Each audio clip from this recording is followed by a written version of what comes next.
Good morning, everybody. Right, so lots of people have been asking about the trip to Australia, the educational trip to Australia. The key purpose, of course, was to go over and have a look at how the reforms are going in Australia. What are some of the positive things that are happening there because of those reforms? What are some of the negative things?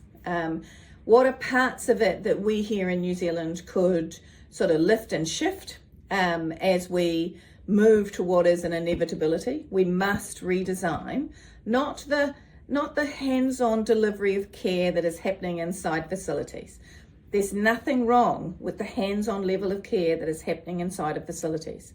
I mean, nothing is ever perfect, but the reality is that the funding model no longer works, and that a system that was designed in the 1980s and 1990s has to change. It has to change, and it has to grow because society has changed and society has grown. Like, for example, when the residential care, when all the residential care sort of facilities and the way that would work was designed, people's acuity levels coming into residential care was much, much lower. There were many more people coming in at rest home level care, and not today's rest home level care, 1980s, 1990s rest home level care. There wasn't the proliferation of providers of in-home care. And so even that little piece has changed so dramatically that the system itself needs a complete refit. But again, I'm not talking about care itself. I'm talking about the way that care is delivered. I'm talking about respite and day programs and recovery and return programs. I'm talking about ways that those who have current care facilities can support what is the modern environment around how we want to look after our seniors and how seniors want to be looked after. So that was the reason for going to Australia. And I took politicians from major political parties because I really need to get somebody inside those caucuses to understand the problem and some of the possible solutions. And to realise that working with us is better than dictating to us. And I took others from other sectors, whether it be in-home care, hospice, Alzheimer's New Zealand, private providers of in-home care, publicly funded providers of in-home care, because we all have to be part of the solution and the new redesign.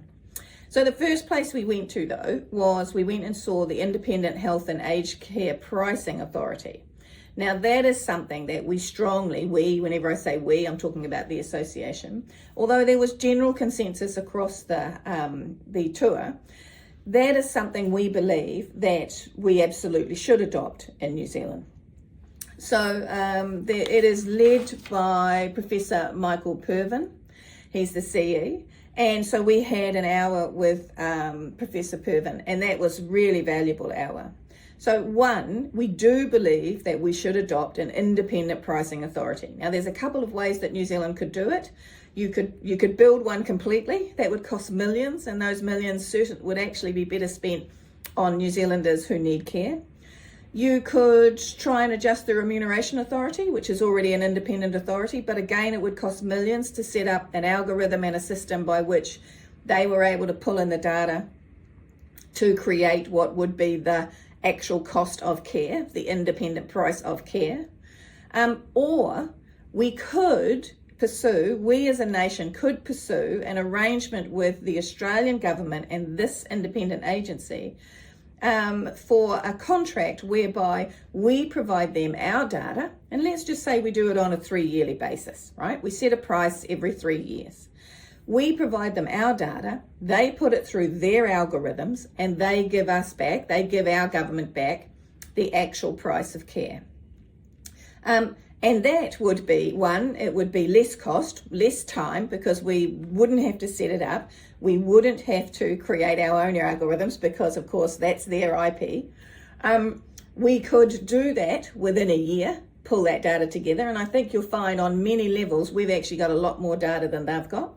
And the government could have that price within, a very short period of time.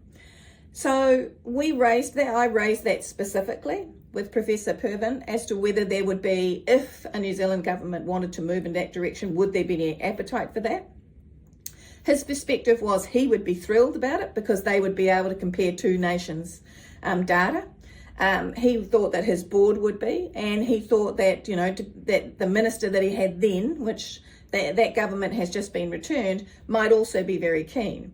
So we think there's an opportunity there, and an opportunity that could be pursued. The point is, does the government want to know the actual price?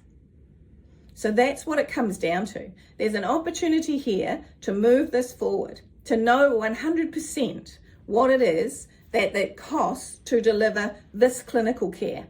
And remember, it is clinical care. But of course, once you know it, you can't unknow something.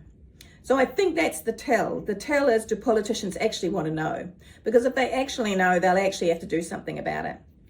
The only other thing that Professor Purvin made, which was a very, very good point, is that the system that has been set up is being set up to count inputs very, very well.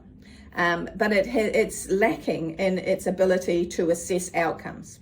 So while they are putting in more money and making all of these changes, is it actually improving the end of life, e.g. the last 18 months, the last 5 years or whatever? Is it improving the outcomes for the people that it's supposed to be serving, e.g. those seniors? And he made the comment that he, you know, in his view, that is a question that could be asked. And so it was a really interesting interaction. I'll talk more about other places we went to in future videos. Kia ora.